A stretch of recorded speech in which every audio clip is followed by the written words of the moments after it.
지난 22일 개봉한 영화 서울의 봄이 흥행을 이어가고 있죠. 이 영화는 실제 12.12 사태, 군사반란을 모티브로 해서 영화적 상상력을 입힌 작품인데요.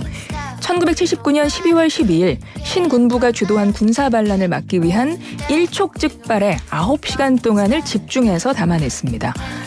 영화에서 전직 대통령 전두환 씨를 연상하게 하는 인물이 배우 황정민 씨가 연기한 전두광 보안사령관이고요. 군사반란의 끝까지 맞섰던 인물 이태신 수도경비사령관 역은 배우 정우성 씨가 연기했는데요. 모티브가 된 실존 인물은 장태환 수도경비사령관입니다. 그렇다면 영화와 실제 역사 얼마나 같고 또 얼마나 다를지 김재원 역사학자 전화 연결해서 이야기 나눠보죠. 안녕하세요. 네, 안녕하십니까. 예, 선생님은 영화 보셨나요? 네, 영화 보고 왔습니다. 네. 이 역사학자께서 영화를 보신 느낌도 굉장히 궁금한데 일단 한 줄 감상평 먼저 좀 전해주실 수 있어요? 영화 자체로는 굉장히 재밌게 봤고요. 네, 역사 연구자로서는 조금 아쉬운 부분도 있었던 영화였던 것 같습니다. 그렇군요. 네. 한번 이야기를 시작을 해보죠. 18년간 장기 집권한 박정희 전 대통령이 시해된 1979년 10월 26일 그날 밤의 이야기로 영화가 시작되는데요. 영화 제목이 서울의 봄입니다. 일단 이게 어떤 의미인지 좀 설명 좀 부탁드릴게요. 다들 아시는 이야기일 것 같은데 서울의 봄이라고 하는 그 표현은 영화에서 묘사한 그날을 의미하는 거는 결코 아닙니다. 예. 그래서 어떻게 보면 좀 역사를 공부하는 사람으로서 이 영화의 어떻게 보면 가장 아쉬운 부분이라고 할 수 있을 것 같은데 서울의 봄이라는 용어는 그럴 때 쓰는 표현이 아니고 어떤 당시에 이제 12.6 이후에 민주화를 향한 시민들과 또 학생들의 어떤 숭고한 희생 같은 걸 의미하는 역사 용어거든요. 네. 그걸 12.12 쿠데타를 다루는 영화에 꼭 써야 했는지에 대한 좀 아쉬움이 있는 거죠. 원래 서울의 봄이라는 역사 용어는 79년 12.6 사건 이후로 5.17 쿠데타가 한 번 더 일어나거든요. 네. 중공부에 의해서. 그 전까지의 어떤 민주화를 향한 시민들의 목소리들을 총칭해서 이르는 표현을 이제 서울의 봄이라고 하고 그 표현 자체는 68년에 있었던 이제 체코슬로바키아의 프라하의 봄에 빗댄 거기도 합니다. 그래서 좀 이 표현을 군인들 간의 어떤 권력 다툼에 사용한다는 게 역사 연구자로서는 좀 굉장히 아쉬운 부분이었죠. 이 영화를 만든 김성수 감독 같은 경우는 뭐 제목에 대해서 말은 하진 않았습니다만 사실 이 영화를 하면서 1년을 고민을 했다고 하더라고요. 혹시 군사반란 세력을 어떤 멋진 악당처럼 표현이 될까봐 1년을 고민했다고 하는데 이 서울의 봄이 이제 끝난 그 시기를 표현하고 싶었던 게 아닐까 뭐 이런 생각도 해보고 근데 어쨌든 역사학자님의 입장에선 충분히 그렇게 보실 수도 있겠다 이런 생각이 듭니다. 네. 영화에 보면 두 인물의 대립각 중심으로 이야기가 진행이 되거든요. 전두환을 모티브로 한 전두광, 장태환을 모티브로 한 이태신 이렇게 두 인물이 나오는데 사실 전두환 씨에 대해서 뭐 다 알지만 장태환이라는 인물은 잘 몰랐던 분들이 많을 것 같아요. 네네. 어떤 인물입니까? 나이가 조금 어느 정도 있으신 분들은 좀 기억하시는 분들도 많을 것 같아요. 그 제5공화국이라는 MBC 그 드라마가 있었잖아요. 거기서도 맞습니다. 굉장히 인상 깊게 나왔었던 인물이고요. 실제 인물을 살펴보면 1931년생이시고요. 원래 대구 상옥고등학교를 졸업하시고 한국전쟁 터지고 이제 육군종합학교에 지원해서 11기로 임관하셨던 분입니다. 근데 이제 그게 조금 의미가 조금 있거든요. 네. 그 육군종합학교 출신들이 이제 물론 이 영화에서 나오는 것처럼 이제 정식 육사생들에게 좀 무시받는 걸로 이렇게 좀 그려지잖아요. 근데 당시 이제 육군종합학교 출신들, 갑종이라고 불리는 거는 또 다른 출신들입니다. 그렇군요. 네, 갑종 출신과 육군종합학교 출신 또 다르거든요. 보통 갑종장교 이런 표현 들어본 것 같아요.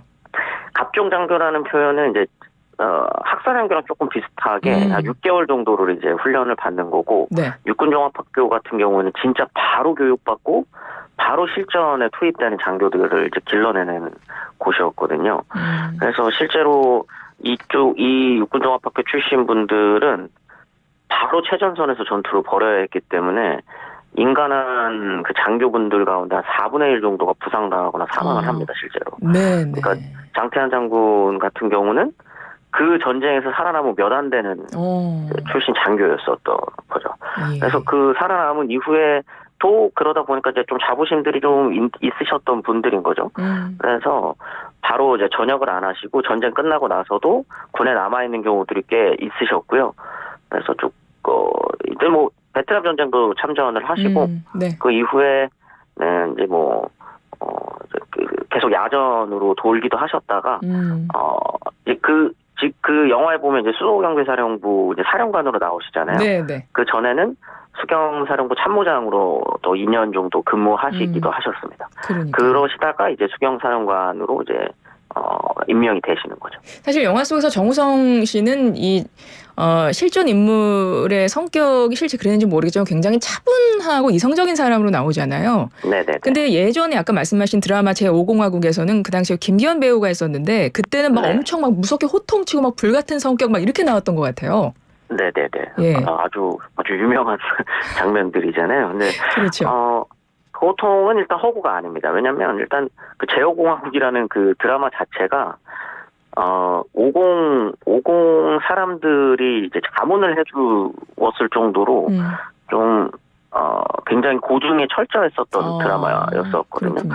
그리고 그 12.12 이 군사 쿠데타 관련해서는 재판도 있었고 그 이전에 50 청문회가 또 따로 있었었잖아요. 네. 그때 당시에 전화 통화했었던 내용들은 다 도청이 되고 있었기 때문에 이건 이미 공개가 된 내용입니다. 그래서 그러니까 그건 허구는 아니고 영화에서처럼 좀 격한 표현들이 좀 나오기도 합니다. 뭐 네, 네. 니네 뭐 이거 선전포고다.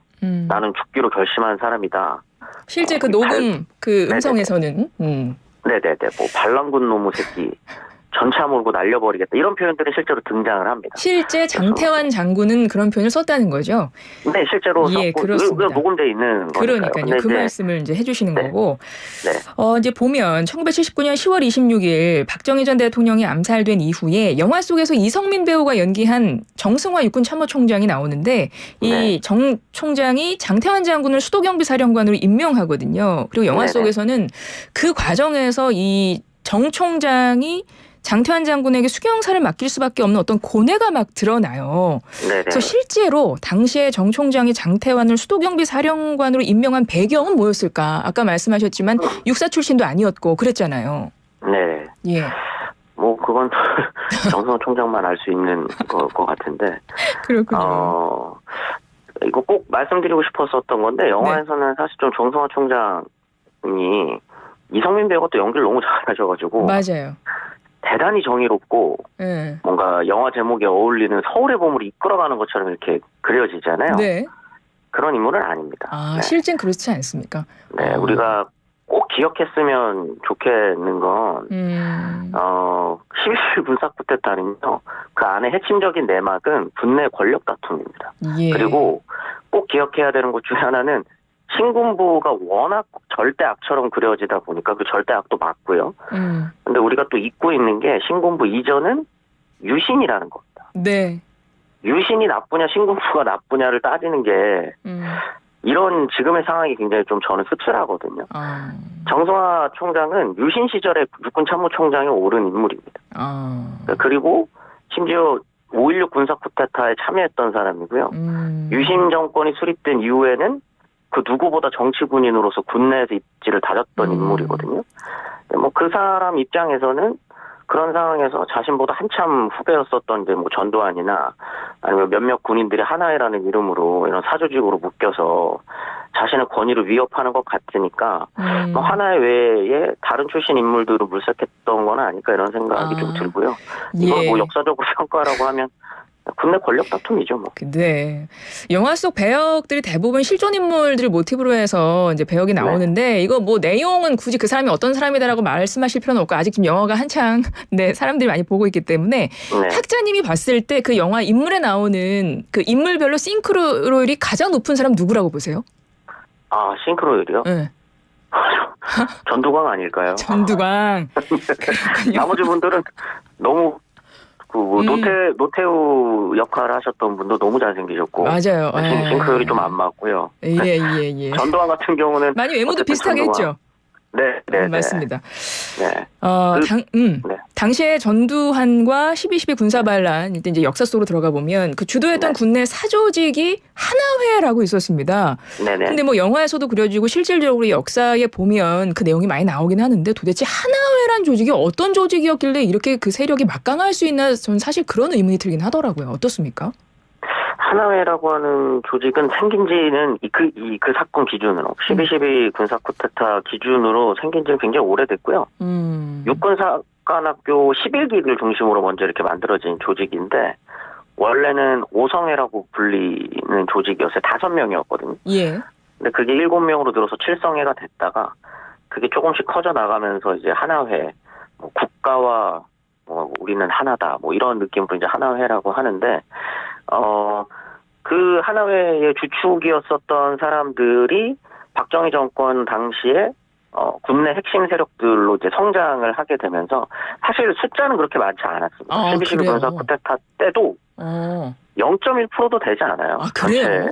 장교 안에서는. 그리고 그날 밤을 미국에서 회고할 때, 미군들이 회고할 때 대령들의 밤이라고 이렇게 표현을 하거든요. 네.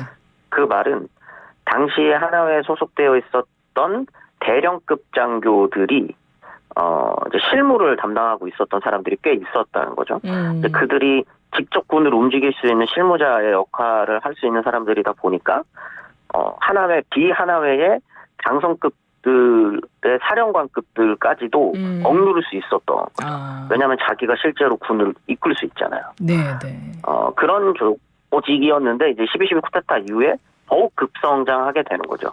왜냐하면 하나회에 줄되면 나도 그 안에서 진급할 수 있게 되는 게 명확해졌던 사건이거든요. 예. 당시 이제 장태환 사령관이 반란 세력에 가장 강하게 저항했던 인물로 알려져 있습니다. 12.12 군사반란 일어나기 직전에 이 장태환 사령관을 전두환이 초청하잖아요. 만찬 자리에 가게 돼요. 네. 그래서 작전명, 일명 생일집 잔치 이런 것들이 나오는데 이제 그런 식으로 해서 한쪽에 이제 모아놓고 이제 반란을 일으키는 건데 저는 이제 이 영화를 보면서 그러니까 12.12 군사반란군이 이제 성공으로 끝나지 않습니까? 사실 이 결과는 정해져 있는 건데 영화를 보면 굉장히 답답하게 나와요. 아무리 애를 써도 못 막고 근데 이제 보면서 저래서 힘들었겠구나. 저러니 못 막았겠구나. 이런 탄식이 나오고 그래서 대부분의 관객이 비슷한 감정을 느꼈을 것 같아요. 그래서 요즘 심박수 챌린지 SNS에 열풍한다잖아요. 네네네. 그래서 실제로 당시 진압군이 반란군 세력을 막지 못했던 이유는 뭐였다고 보세요? 방금 말씀드렸었던 것처럼 하나회의 실무진 장교들이 워낙 거기에 이제 충성을 다하고 있었고 가장 컸던 건 거기서도 이제 그 노태우 역할로 나오시는 분이 그 얘기를 하잖아요. 학연 지연 이런 거 다 따지지 말고 전화 다 걸어. 근데 그게 줄 세우기였었던 것 같아요. 이제 세상은 바뀔 텐데 누구에게 줄을 설 것인가를 판단해야 되는 각 군인들의 입장을 표명해야 되는 시점이 됐던 거였죠.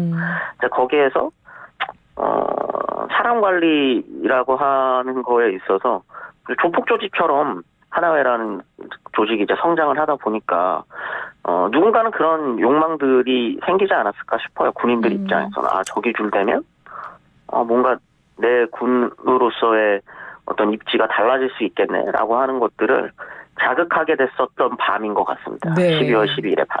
이번 영화는 사실은 실화를 바탕으로 한 것이지만 이제 상상력이 보태진 작품이기 때문에 이제 사실과 다른 것도 있습니다. 하지만 관객들은 아마 이 영화를 보시고 실제 역사적으로는 어땠는지를 한번 찾아보실 것 같습니다. 네네네. 예, 박정희 전 대통령 암살 그리고 12.12 사태 이후에 5.18 민주화 운동까지 이어지는 격동의 시기인데 이 12.12 군사반란 우리 현대사에 어떤 의미를 갖는다고 보십니까? 한 20초로 마무리해 주시죠. 전두환과 하나회 그리고 그 하나회에 끼고 싶어 했었던 군인들의 욕망이 펼쳐졌었던 찻장이라고 생각이 들고요. 우리는 역사적으로 결과를 이미 알고 있기 때문에 이 모든 과정이 5공화국이 성립되는 과정으로만 비춰지는데 처음에도 말씀드린 것처럼 어떻게 보면 이 시기는 서울의 봄이 시작되는 순간이기도 하다는 걸 꼭 기억했으면 좋겠고요. 예. 민주주의를 염원하는 시민들에게는 다양한 선택지와 기회가 열려있는 순간이기도 했다라는 것도 기억했으면 좋겠습니다. 알겠습니다. 지금까지 김재원 역사학자와 함께했습니다. 고맙습니다. 네, 감사합니다.